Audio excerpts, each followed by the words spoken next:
Hello, YouTube. Welcome in. Welcome in. We are hanging out with North of the Border today. North of the Border is a artist on YouTube that likes to make. You know what? I'll just let him explain it. Hi, folks. My name is Adam, and I like to make tiny, nerdy things. And today, And he likes to make tiny, nerdy things out of clay. He's very good at what he does, and they make some really good looking things and really cool, creepy things specifically. Like, one of my favorites is they made a Santa Claus that was just like this Eldritchian spider horror, and it was funny and awesome. So I wanted to share some of his work with you guys. He's the reason why I want clay. Hell yeah. That's the reason why I like artists and creators on YouTube. They teach you so much and give you the interest to be like, I want to do that. I want that. I want to get into that. Yeah, I live north of the border. Same. I set out to answer the ever-present question in every single person's mind. What would it look like if a zombie gorilla fought a zombie snake in a swamp? That is an interesting question. One that I have not even thought about answering, and I probably should. But it looks like I don't have to. So without further ado, let's make a monkey. And yes, I am, of course, aware that a monkey is not an ape, but monkey is a lot more fun to say, so I'm going to be using them interchangeably throughout this video. Understandable. Understandable. It's not a monkey, it's a gorilla. It's primate.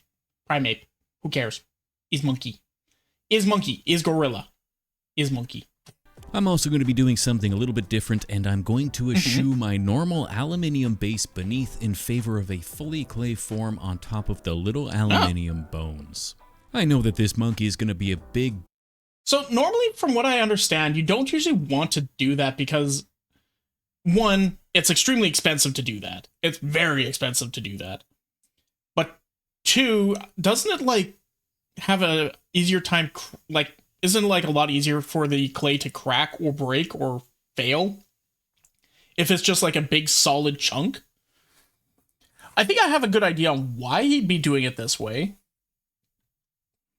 I mean, it's a lot easier to make it this way and then cut away and then kind of put in bits of the skeleton on the inside instead of making a skeleton, then slapping the clay on top of the skeleton.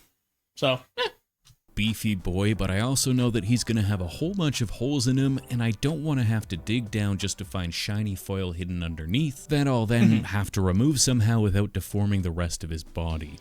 So yeah, that's fair. That is very fair. Instead, I'm just slapping clay on clay and hoping that I don't leave any pockets of air underneath that will end up cracking this great ape in half. And there we go. That makes sense. Okay, I understand now. I guess if I do, then I can just pretend like that was all part of the zombification process, and I'm not a lazy idiot, but instead I'm a forward-thinking artiste. Yeah, exactly. Happy little accidents, that's all. Otherwise, once I've got the basic body built, I can pop this placeholder head off and bring in a smaller ball of Super Sculpey so I can begin to Super Sculpt a skull. I figured rather than try and sculpt a gorilla head first then cut away sections to sculpt the skull beneath, it'd probably be easier just to sculpt the skull first and slap on the rest of the head as needed. However, I quickly realized I was deforming my so you can do it without colored clay, but it sucks when you run out. But then you gotta be good at painting when you do the one color stuff. So the way you get around that issue is you paint. You get better at painting. Start practicing on like small canvases, practice on like miniatures, buy some like cheap D&D figures and all that. Strip away the paint and then repaint them yourself. And then eventually you start getting better and learning tricks in order to get better at it. Washes are your best friend. Washes and dry brushing. Those are your best friends. Skull as I sculpted, so I chopped the back off and pressed it onto a little wooden block which will give me something solid to hold while I add the little necessary skull appropriate details. Otherwise, with a mostly monkey-like skull coming together, I can press some big old monkey teeth into the gum-free gum line, then bake the whole thing so I can pop it off the block. I also made a separate Neat. bottom jaw at the same time that I'll super glue into place, then I can start taking some cause clay and smooshing that onto the hardened skull to thicken up the rest of the head and give me something solid to stick onto my monkey bone. Ook ook.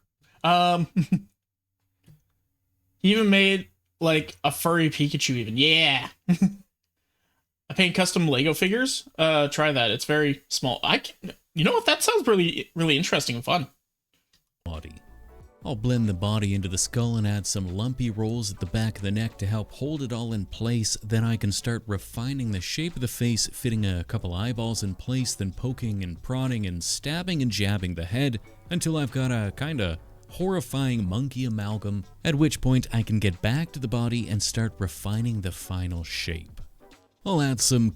I'm already really liking this pose with it. With the monkey just with the big arched back, the belly right out, but like a huge curve. Because when you look at a gorilla, they constantly have like this hyper-S curve in their lower back. And all that shoulder just shooting straight up and out. It is really cool. And this is kind of how they look when they stand right upright, right? And it's just a really nice pose. I like it. You seen Ace of Clay? That was one of the first channels I saw that does anything with clay. I haven't watched him in a long time, but... yeah, I remember Ace of Clay. Go channel if you like clay art like North of the Border. Onyx vs. Steelix diorama. I think I remember seeing that. That one was really good. cuts and folds to the obliques to help give a sense of movement where the monkey's torso is twisting. Then I'll tilt the head upwards and add various neck muscles and appropriate bulges before moving down to the bottom half to add that last layer of ape-like musculature to his tree trunk legs. To fit the arms in place, I'll poke some big divots into the monkey's sides so I can fit the first half of his oversized arms in place and blend those into... I'm kind of surprised he's not doing like the tearing and the ripping of the meat and flesh and everything right now when he doesn't have the arms in place. But then again, I think he's probably... yeah, no, actually that makes sense. Because if he did that late now, instead of doing this part later, he would then be having to try to smush those divots into place, and then thus probably messing up a lot of his detailing work. So it's best to do that now, before he's about to tear it up, and make a whole bunch of like detail pieces here and there. Okay, yeah, no, that makes sense. That makes sense. All these dang artists do art so well. Well, yeah, it's a practice. It's our craft. The body, connecting to the lats behind and pulling the chest across to create a smooth, natural transition. Then I'll add the big, meaty forearms and begin to carve out the upper limb musculature. While doing this though, I realized that I'm kinda tempting fate without some sort of armature in place. So I've bent some wire to fit perfectly within the arm, and I'll make a little recess to fit it down into, then I can press it in place, sealing up the skin over top so I can move on to making the most important part of the entire sculpture, big old monkey nipples.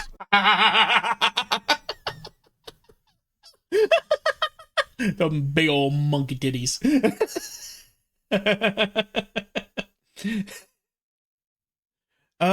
Clay art seems like one of the mediums that seems more accessible of the art mediums, in my opinion. Yes, it 100% is, especially since you can technically make it for free. If you do a little bit of extra work, you can actually make your own clay. Maybe one day I'll see if I can fish out that video I found a little bit ago and show you how you would be able to do that. Finally, I'll blast the body with a heavy dosing of isopropyl alcohol to soften the topmost layer of clay so I can smooth out the fingerprints and tooling marks, leaving me with a nice soft surface ready to be zombified. The zombification process is by far the most fun part of this entire system since it's very much a subtract. Oh, 100%. That would be easily the most fun part. I was like, yeah, you made the main figure. Now you get to tear him apart and put in so much gross detail. And I don't know about you guys, but as an artist, putting in gross detail is some of the most fun thing you can do. Method of sculpting. Mostly I'm just working my way around the body, removing large butt cheeks, yes. waves of clay until I've got a how's this guy actually held together kind of a look. At which point I'll work my way back through, cleaning up the cuts, texturing the unskinned musculature beneath, and cutting lots of rips and tears into the surrounding skin. Then it's back to the open wounds themselves, where I'll add a bit of striation to the exposed muscle before working my way around the limbs, thickening up the bones, before finally poking all of the leftover bits inside with a series of progressively smaller ball styluses. Hope y'all don't have tryptophobia. To create a gnarly, rotten flesh-like look. I'll then start to fill in the chest and back cavity with a couple pre-baked clay ribs and some little pre-baked exposed vertebrae down the center of his back, as well as the nice ends of touch. the arm bones peeking. Very nice touches. Very nice. How much he had to refer to gorillas and snake anatomy? A lot. Guaranteed a lot. Always have references when you're doing this type of shit. Always have references. You will thank yourself later. Out of his big elbow hole. I'll then work my way around the body again, adding little strands of skin, desperately attempting to hold the gaping wounds together. Finally, a bit of goopy insides beginning to fall outside, and I can move up to the head, where I'll thicken up. Oh, very nice touch with the hanging intestine. I'm sorry, guys. I'm sorry. At heart, I am one of those, like, I am a little bit of a horror artist. I love the looks of, like, gross horror art and all that sort of thing. I'm not a fan of horror myself, but I get so lost in the weeds with that sort of shit. It's so fun. It's so fun. Yeah, so this is a different type of clay, as this is polymer clay. They work extremely different, as normal clay is really a lot less detailable and cheaper too. But if you want to start, you can definitely start with some homemade stuff. I ain't saying you gotta have the professional stuff at first, but it is a lot different. Oh yeah, 100%. This type of clay is way better for like making miniatures, making figures, making that sort of stuff. Whereas the clay I'm talking about would be more for like pottery or making dishes or something like that. Just simple stuff. You like horror art? I know who to add to your reaction suggestions. Hey, I'm excited. But yeah, I was suggesting it mostly as like a learning experience. If you want to get started without breaking the bank, start with like some homemade clay, some like simple projects, just the cheapest stuff you can find, and then go from there. See how you like it first. And if you are starting to get a good hang of it, get some of the more detail-oriented stuff like this, where you can start doing some more fancy stuff. The right side of the face to make a mostly intact ape appearance, before moving over to the other side, where I'll carve away the majority of the clay to leave the skull beneath exposed. Some little strands will keep his jaw attached, and I can fit a gnarly rotten tongue into his mouth, then bake his body for the first time before lifting him up off the base so I can fit some little balls of clay beneath his legs so that I can begin to sculpt his feet. Initially, I built my monkey feet with a set of totally normal, not at all zombified toes poking out of the tips before deciding that that's just not right, at which point I chopped a bunch of set toes off so I could replace them with a set of fleshless, bony digits. Back to the hands then. On the left side, I'll add the bony ends to the exposed forearm, then the mid-palm set of metacarpals, leaving the phalanges for later. Phalanges for later.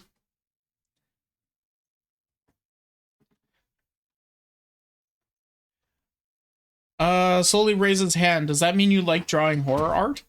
I do. I really do.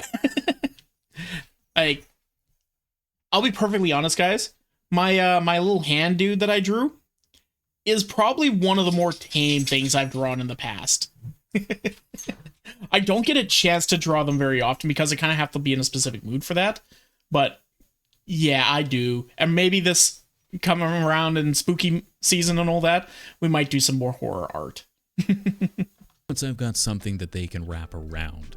The right arm is going to be mostly intact, so I made a pretty bog standard monkey hand that can fit onto the gnarly nubbin, leaving the detail work till later, as I really only wanted the hands in place for now while I get to work making the snake.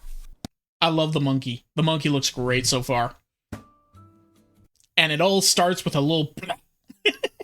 Much like in nature, my snake starts as an amorphous blob that needs to be rolled into a long danger noodle.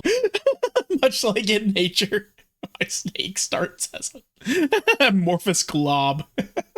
As it's blown across the rocks. However, failing a windy day, I'll just roll it out by hand.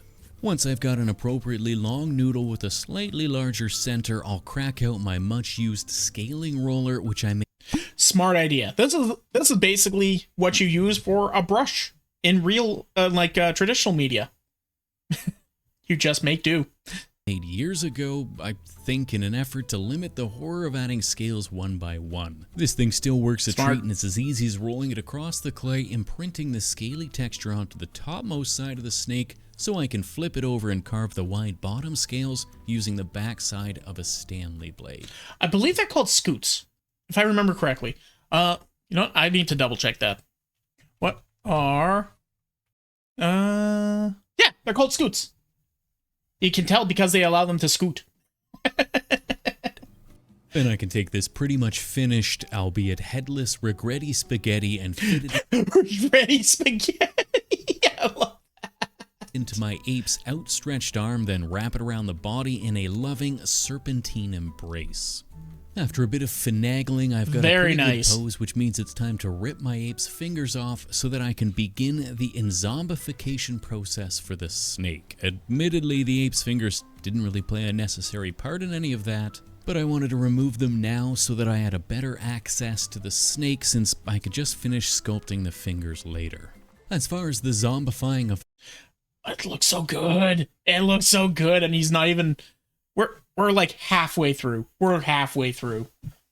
The snake is concerned, it's pretty much the exact same process as zombifying the ape, but this time the ribs are much smaller and much more abundant.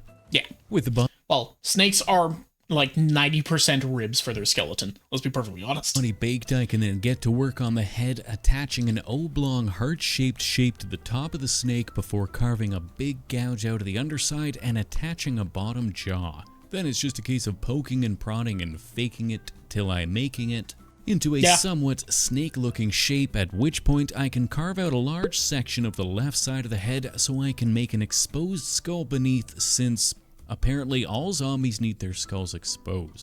It's a law. It's rule. It's rule. You have to have the skull exposed.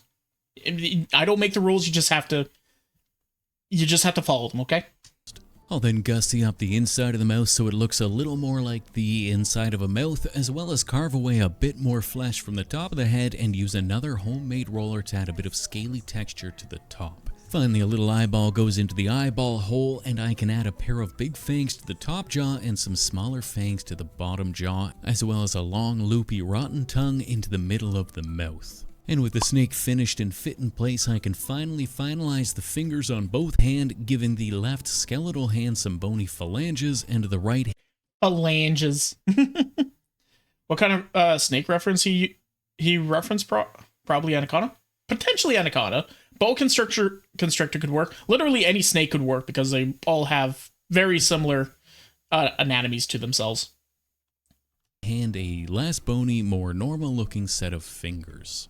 With that though, this undead duo of duelers is all but done and ready for a couple coats of paint. I want to give my monkey a gnarly, washed out, rotten flesh tone, so I'll start with a very watery purple base coat. So, we were talking earlier about like, what's it called? Washes and dry brushing being your best friends. As you can see, he's already just starting with that. That is where you can get a lot of detail going real freaking quick. The Gideon Viper are short and stout, but one of the most venomous. Well, he's definitely not looking for a short, stout one. Followed by a rotten green on top before blending the two colors together to get me a gnarly blue that I'll blast with a heavy misting of isopropyl alcohol while it's still wet, which will make the paint separate and dry in a splotchy, gnarly pattern. Then this gets followed by a final putrid yellow, and it's on to painting the snake. And yeah, like, when you're watching him paint, he's not really being precise about it. Then this gets followed by... He's just kind of like going in there. He's not trying to be all fine and detail and putting every single little bitty little bit of detailing in there properly. No, he's just got like a very watered down paint, and he's just splashing it over top. He's just pushing it in there, and if you put in too much, well, congratulations with paint. It's not dried yet. Take a bit of cloth, wipe away the excess. A final putrid yellow, and it's on to painting the snake, starting with a solid ivory over the entire surface. I always liked the look of corn snakes, so I decided to give this particular guy a similar shading with some lighter orange scales. Okay, I guess we're going with a corn snake. About all the materials you'll need. Dollar store. Dollar store is pretty much all you need for most of it. Followed by some darker orangey red highlights to fill in the spaces. I wasn't really thinking too far ahead, as there's going to be a lot of exposed bloody red meat beneath, but for now I'll knock the vibrancy down a tiny bit by washing the whole body in a dirty brown to make it look a little less alive. Then it's back to that initial ivory to base coat all the broken bones and exposed fleshy bits so that I can come back with a dark red wash over the top to create the initial dark dried blood red stains. Gross. Once that's I love it. had a chance to dry, I'll work my way around the blood red bits with some lighter reds to bring back a bit of detail into the muscle. Hi, Norn. And exposed meat before attacking everything again with a washed out bruise-like purple followed by a lighter pink on top. With the red bits finished, I can bring the ivory back one final time to base coat all the bits of bone so that I can give it all a sepia wash that I'll dab away the majority of using a teeny tiny sponge, leaving my bony bits with a nice weathered look. I'll then give all the meaty muscle. Nasty. It looks great. I love this. But yeah, you could get the exact same effect of all this painting with just dollar store brand paints, Walmart brand paints. You don't need to get like the Citadel stuff. Like the Citadel stuff does a real good job. Like getting professional paints does a real good job. But the cheap dollar store stuff will do just as good. Well, not just as good. Will do great. Bits a coat of gloss varnish so they look extra gnarly, and it's time to paint the eyes, which I give an initial cataracty white to gray gradient before mixing in a little blue for the ape and a little green for the snake. Finally, I need to give my ape a bit of hair as he's looking a little naked, so I'll paint his body in sections with some thin PVA glue so that I can apply a layer of dark, dead 4mm static grass. It'll go on pretty splotchy with this method, but This is a little bit more of a specialty tool and not something that's very accessible for a lot of people. You can still make it work without this specific tool, but this makes it look a million times better. What you would do without this is you would just painstakingly apply tufts of the grass sections to the spots and hope that it looks good enough by the end.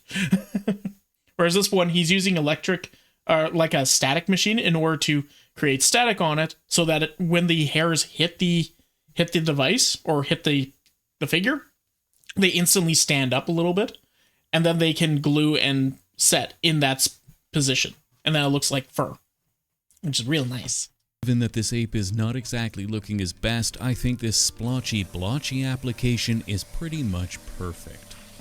Finally, this fearsome duo's completely done, and all that's needed is a little podium to stand them on.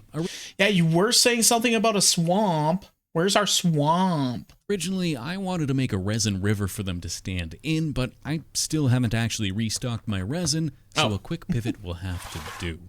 And in lieu of a resin river, let's go with a muddy, hole filler PVA and brown paint swamp. I'll add this tasty looking top.